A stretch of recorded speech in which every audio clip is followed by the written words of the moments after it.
Yo, what's up everyone? This is a video for those of you in my geometry classes. We're actually talking about the logic of geometry and why it's even a class we teach in high school. We're using page 157 for those of you who need to know.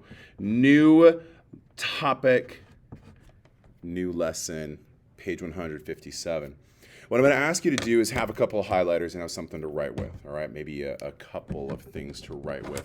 Because what we're doing on this very first day is bringing together all of the stuff that you've done, like with the hands-on materials, and putting it into practice so you have to think about it. Start by highlighting the habits of mind. It's very important to call attention to those. Reason abstractly and quantitatively. Construct viable arguments and critique the reasoning of others. That's what this activity 1 is all about. You have used two kinds of reasoning to arrive at conclusions and to justify those conclusions. In this lesson and the next, you will start to use a more exact kind of reasoning, commonly used in formal mathematics. That's kind of the key part. I like that phrase, formal mathematics, so I'm going to highlight it. When using this kind of reasoning, it is important to be able to identify false conclusions. And so identifying false conclusions is one of the things for the lessons for this one. An essential idea is that counterexamples help determine when something is actually not possible. Like when someone said, hey, yo, it's raining outside, and you say, let me see about that. And you go over and you open the window and you see like, no, it's not, it's sunny. You proved that that friend was wrong because you provided the counterexample. No, it's sunny. What we're going to do is we're going to identify the conclusion and the hypothesis. That's the key thing, the important thing for us for the math that we're doing. The first one is that if for something to be false, you have to be able to identify what it is that we're saying. If this is the case, then that's the conclusion. And then come up with like a, no, that's not true. It's the other way around. I've got two colors of highlighters for a reason, so make sure you've got, or you'll see why I'm using it. You can, of course, do your own thing, but I'm going to suggest two, because when we read a statement like this, I'm looking for the hypothesis. So I'm going to highlight the hypothesis one color, and then I'm going to highlight the conclusion a different color, and the conclusion. So that's the key thing I'm looking for in every single statement. Let's go. Consider each statement. Derek tells his little brother it will not rain for the next 30 days because he knows everything. Here's the thing. The fact that Derek knows everything is the hypothesis. I mean, we can put this into a logical order of if Derek knows everything, then it will not rain for the next 30 days. That's the conclusion, and that's not true. We know that he's lying. He doesn't know everything. Sorry for the zoom. Sorry for the adjustment. Let it fix. Okay, so I kind of said it. You got to put it into your own phrasing here. Making an adjustment. Tensioning up. Okay, let's go. Derek tells his little brother it will not rain for the next 30 days. You see the screen moving, right? Sorry if I'm calling attention to it. That's a little annoying. Okay. This conclusion is false because we are assuming that Derek knows everything.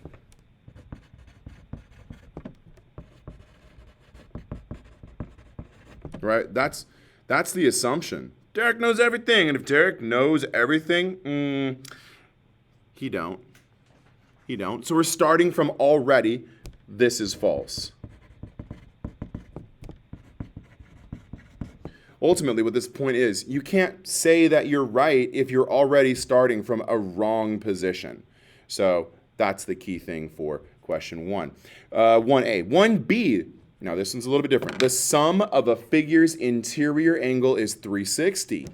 So the figure must be a square. Remember, hypothesis, the sum of a figure's interior angles is 360. So the figure must be a square is the conclusion. Hypothesis and conclusion. It is important for you to practice that. Now that's the part where we need to talk about it for a minute. Hold up. How is it possible? How is it possible that The sum of a figure. Do you know what interior angles are? Look it up. Look up interior angles. Define it from Google. That's a later video, but you can pause the video and go do a quick, Control T, search a different tab and do that. So the figure must be a square. What if it was a circle? I mean, you're assuming that it has to be a square. If the sum of the interior angles is 360, why is the conclusion false? Here's my counterexample. All right, we're saying like it has to be a square. It could be a rectangle, right? There's 90, there's 90, there's 90, there's 90. 4 90s makes 360. That's a second counterexample. Counterexample is, again, like when you say, hold up, I know that you're wrong because here's something else that says the exact same thing, but you didn't say it. I did.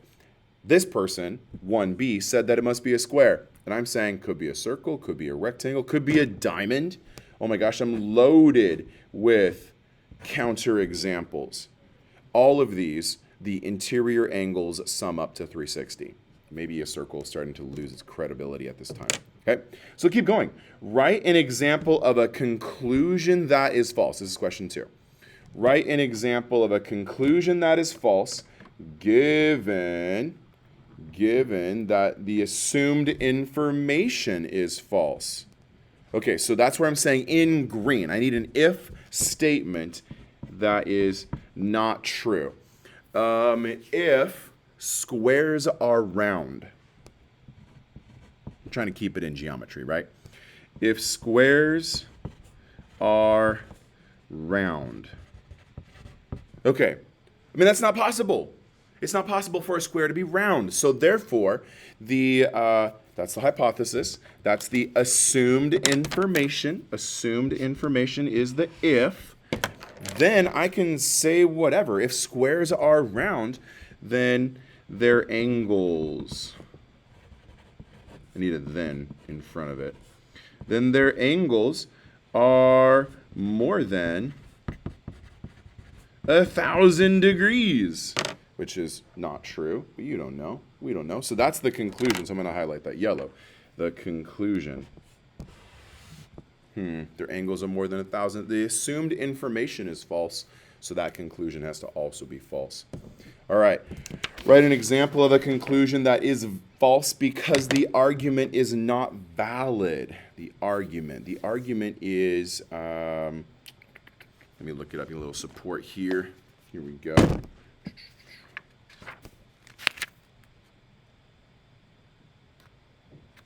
Oh, okay, I see what it is. So it's setting up this if, then, because. All right, so if, then, because sort of structure. Might even be worth bringing in another thing. So if, then, because. All right, so my if statement. Write an example of a conclusion. I'm looking down at my notes here.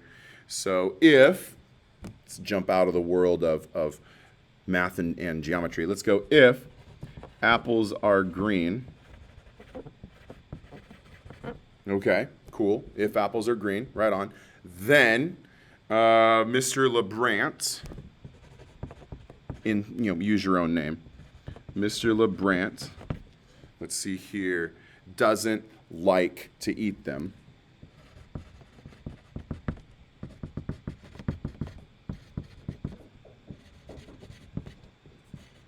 And then my because statement is because they are green.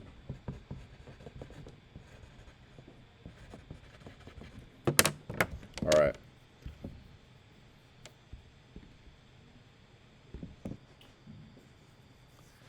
All right, so we're on the back page, page 158. Hopping through it, let's go. Provide a counterexample for each statement to demonstrate they are not true. Once again, let's practice hypothesis, conclusion. So here's the first part. All prime numbers are odd. Let's highlight prime numbers because we're assuming that's what we're talking about. By the way, look it up, but prime numbers are numbers you cannot divide into other numbers, like they have no factors. So 1 doesn't count, but 2, 3, 5, 7, 11, you wanted to say 9, didn't you? 9 is actually not prime because 3 times 3 make 9. So if you can come up with numbers that multiply up, well, whatever their answer is not a prime number. But definitely, all prime numbers are odd. Here's the conclusion. We're saying that they're odd. And you know what? My counterexample needs to come up with something that's the opposite of this. So odd, 1, 3, 5, 7, 9, 11, 13. Even, 2, 4, 6, 8, 10. Turns out 2,